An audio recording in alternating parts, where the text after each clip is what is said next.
Hello. Good morning. Well, good afternoon, I guess, because it's 8:35 p.m. here. However, depending on your time zone, it may be earlier or later. Um, One of the things I'd like to talk about today is actually I was recently watching TED Talks, and I don't know how many people you know who TED Talks is, but judging by the fact that on any given video you can find 2 million or so people that have watched it pre-2016. Um, there's probably quite a lot of you, but I don't know how many people know who Kalina Silverman is. And she recently did a video on TED Talks called How to Skip Small Talk and Connect with Anyone. And I really enjoyed the conversation, and I really enjoyed the topic that she brought up, which was getting to the root of the issue, skipping over all the small talk and acting like you've known each other for years and just presenting them with a really deep, meaningful question that allows you to get to know someone very, very quickly and know even more about their life story than if you were to just start with the small talk. Because let's be honest now, when you talk with someone, and I mean really talk with someone, even your friends, you probably talked a couple weeks before you actually got to the bigger topics and a couple months before you really started to let them in and get to know you, and maybe a year or more before you even really considered them one of your close friends, and then so on and so on.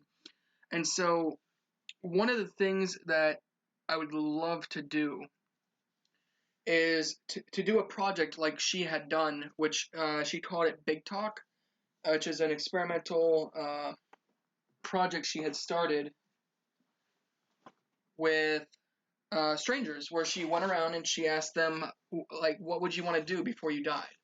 And one of the other questions she asked was, if you were going to die tomorrow, what would you do? You know, where would you go? Who would you be with? That kind of thing. The deeper, more meaningful, hard to answer questions.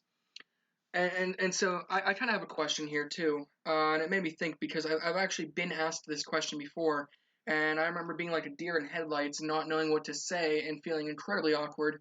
Not necessarily awkward, but just like I'd been put on the spot to a question that I should have already known the answer to.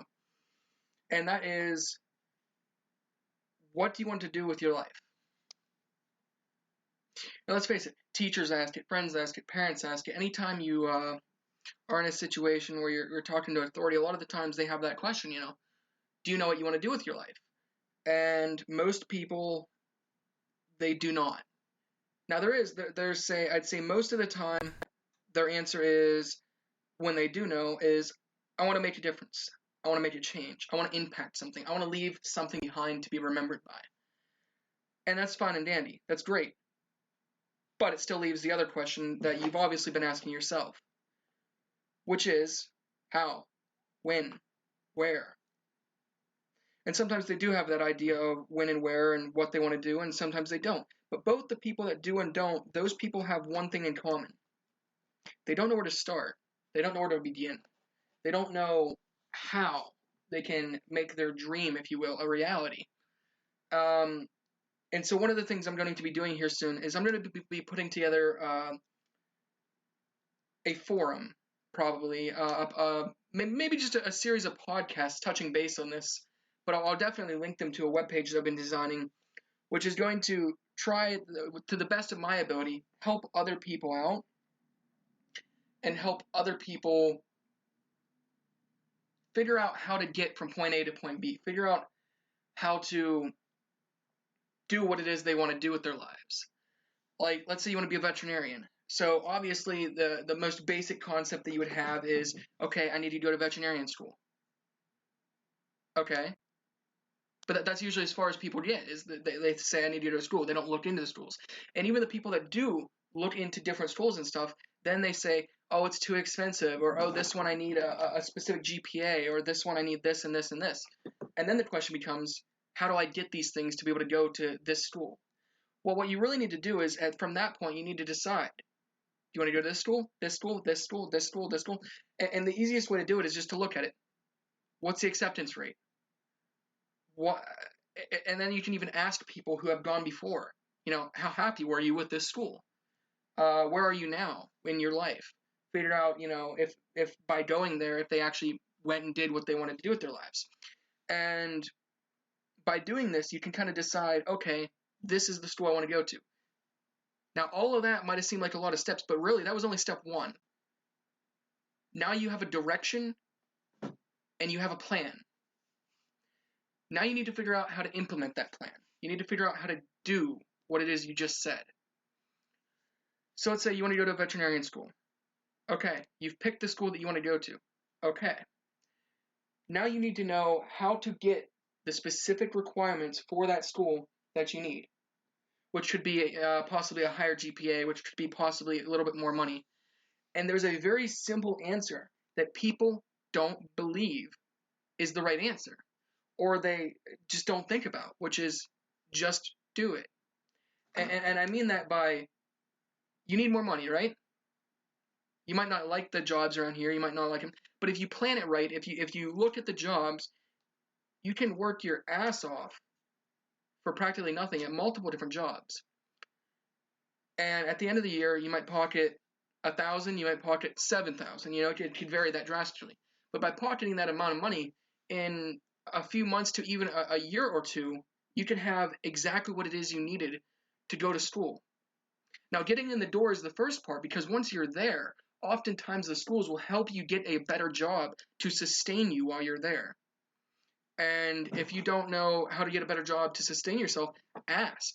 Go to the office, go to human resources, go to any person in the school who works there and tell them your issue. Don't be shy, don't be afraid. Go talk to them. Say, I'm having trouble getting by and I'd like to continue my education here. What would you suggest I do? Can you help me get a better job? Or something along those lines. And you'll be surprised. Usually they'll smile and then they'll respond to you because you've took the initiative, you've talked to them, you've confided in them, you've shown that you trust them enough to ask them these deep, important, personal questions. And it also shows that you're confident. Even if you didn't feel confident in the moment, it shows that you are. And that's something that most people don't know how to do, and they don't know how to get from point A to point B. So with that being said, the next time someone asks you, what would you like to do with your life?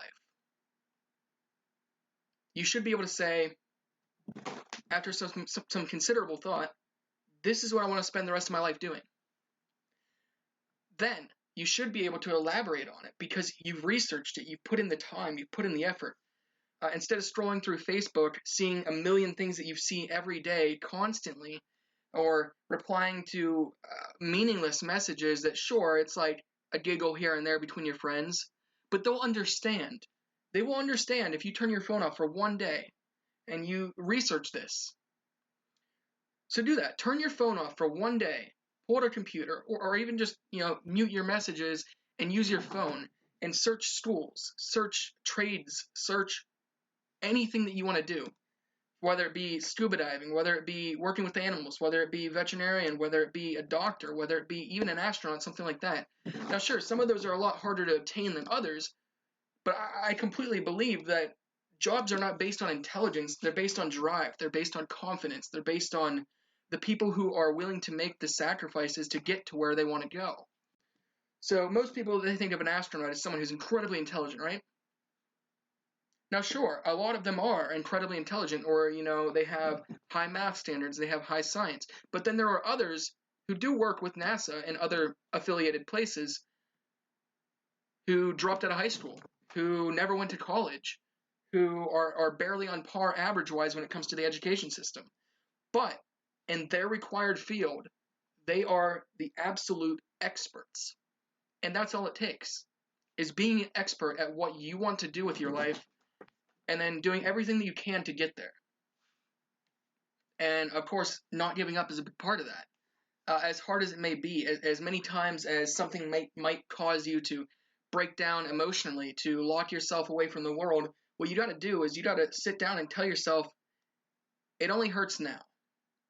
It's only going to be painful now. Because that's true. Once you get to where you want to be in life, and you're content with your work, and you're content at doing what you find, to be the best part of you, you're not going to feel the way that you do now. You're going to feel better. You're going to wake up every morning happy. You're going to go to work. You're going to be enthusiastic. You're going to do exactly what it is you want to do. So with that being said, just to retouch base here, I wanted to do a project similar to what Kalina Silverman had done with the Big Talk, and I'm going to start a series of podcasts asking these really important questions. And I'm probably going to start another series of podcasts after them answering those really important questions or giving details like I did in this one on theoretically speaking, how you could get from point A to point B. And if anyone would like to contact me via Twitter or email, my professional work email is okay, that got switched over. I'm sorry. Well, we actually had to switch some of the emails over and stuff. So one of the emails that you can contact me by is ericjamesaustin1997 @gmail.com. That is EricJamesAustin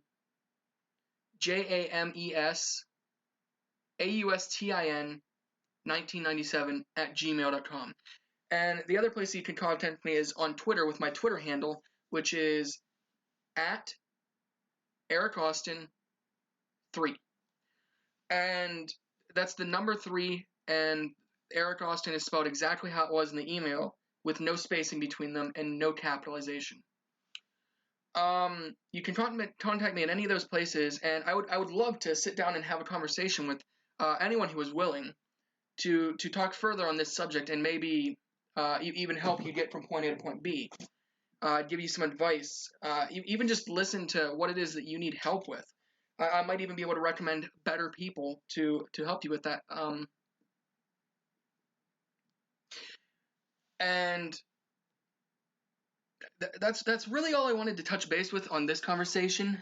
Here towards the end, I guess, since I have about 2.5 minutes left, I also wanted to say that I'm going to start doing podcasts regularly again, as well as my YouTube is going to be kicking up again, and you can find my YouTube at Black Yeti. On YouTube, you're searching Black Yeti, BlackYettie, and there is no spacing between the words.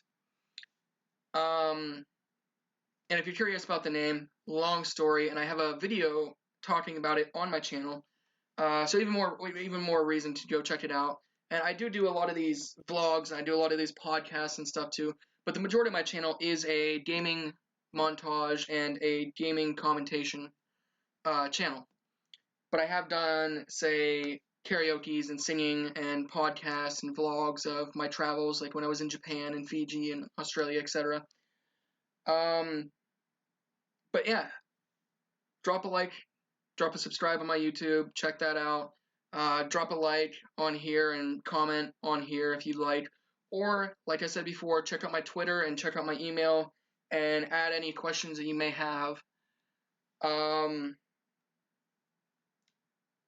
So yeah, to kind of not necessarily steal what she said, but to use it in my own way.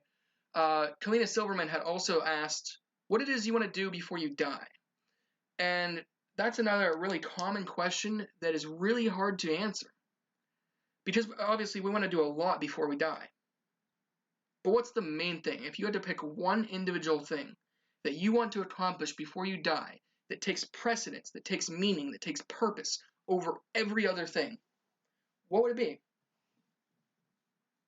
Thank you guys so much for tuning in, and as always, you guys have been wonderful.